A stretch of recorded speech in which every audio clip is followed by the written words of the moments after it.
Attention SSS pensioners, may bagong guidelines si SSS at may bagong form para sa AKUP or Annual Confirmation of Pensioners. Hi guys! Welcome to my YouTube channel po. Katatapos lang po namin pumunta sa SSS para po mag-comply ng AKOP. Ayan guys, so may mga bago pong form na fill upan po ang ating mga SSS pensioners po. Ayan.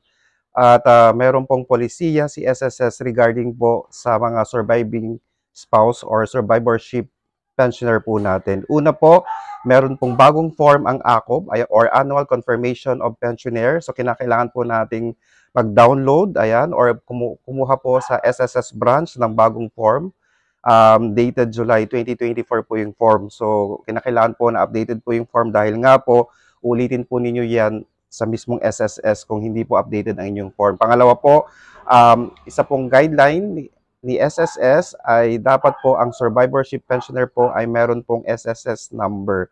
Okay, kung wala pong SSS number, ang survivorship pensioner po natin, kinakailangan po niyang kumuha ng SSS number po niya gamit po ang E-Form 1 or E1 form para po magkaroon po sila ng SS number po. So, kinakailangan po natin gawin ito para makapag-comply po tayo ng AKOP. Okay? Kung wala pong SSS number, ang survivorship pensioner po natin, kinakailangan pong mag-fill up po ng E1 form ng SSS. Okay?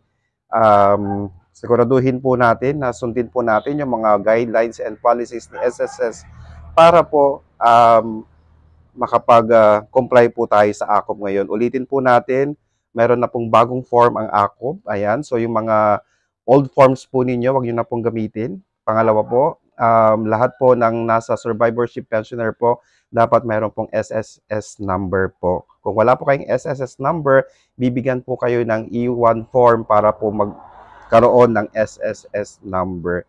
Sana po nakatulong po ako. Please do not forget to subscribe, like, and share para po lagi po kayong updated sa ating mga videos. Maraming salamat po and stay safe. Bye-bye!